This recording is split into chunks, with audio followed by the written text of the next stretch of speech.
لیکن جناب زین العابدین علیہ السلام، جب امام حسین علیہ السلام نے اسلحے تقسیم کیے، زرہیں تقسیم کی، تو امام زین العابدین علیہ السلام نے خود اپنی زرہ نکالی اور زرہ زیر تن رکھنا،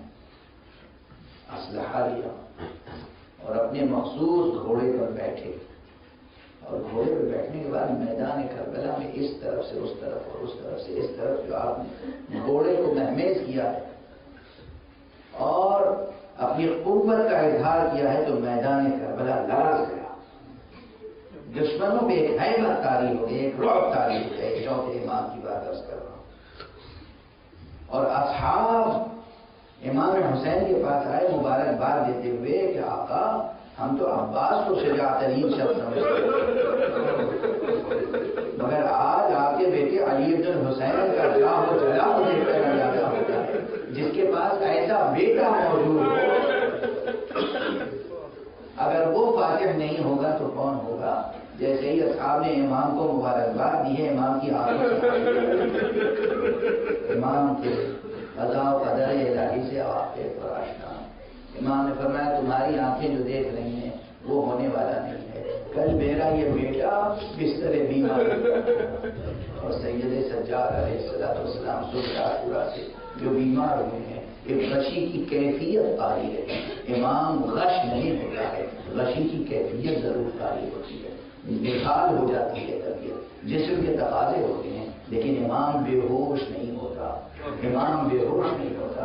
یہ کبھی نہ سمجھیے گا کہ امام بے ہوش ہوتا ہے، غشی کی کیفیت طاری تھی، نڈھال تھے، ضعیف تھے، کمزور تھے۔ ہاں یہ ضرور ہے روایتوں میں یہ جملے آتے ہیں، لیکن وہ جملے واقعے کی شدت کو ظاہر کرتے ہیں،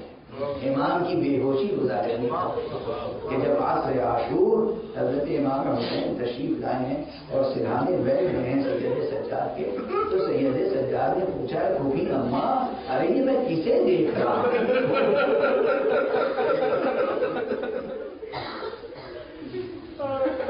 اور اس وقت پھوپھی اماں نے فرمایا آپ سمجھ گئے کہ امام حسین اس وقت کس کیفیت میں تھے؟ چہرے پر اصغر کا لہو تھا، اس وقت سید سجاد کا یہ پھوپھی اماں یہ میں کیا دیکھ رہا ہوں، پھوپھی اماں میں کسے دیکھ رہا ہوں؟ اور اس وقت پھوپھی اماں نے کہا اے بیٹا سید سجاد بابا ہے، بابا یہ حسین ہے۔ اور پھر سید سجاد نے پوچھا بابا آپ تنہا کیوں رہتے ہیں؟ ہمیشہ آپ کے ساتھ چچا عباس ہوتے ہیں، ہمیشہ بھیا علی اکبر ہوتے ہیں، قاسم ہوتے ہیں، اس وقت آپ تنہا کیوں نظر آ رہے ہیں؟ اور ایک ایک کا نام لیتے جاتے تھے اور امام فرماتے تھے قد قتل قد قتل قد قتل، قد ہو گئے، اب لستے کے اصغر کا نام لیتے۔ امام نے خود ہی فرمایا بیٹا خلاصہ یہ ہے اب مردوں میں میرے اور تمہارے علاوہ کوئی نہیں گیا ہے، اب میں بھی تجھے اجازت دینے آیا ہوں اور اسرار امامت تلقین کرنے آیا ہوں، میرا وجہ امامت ختم ہو رہا ہے بیٹا، میرے بات کو اسرار امامت سن لو، رموز امامت تلقی کرنے کے لیے آیا ہوں۔ امام زین العابدین علیہ السلام سے گفتگو ہوئی، سرکار سید الشہداء تشریف لے گئے، کچھ دیر کے بعد زمین کربلا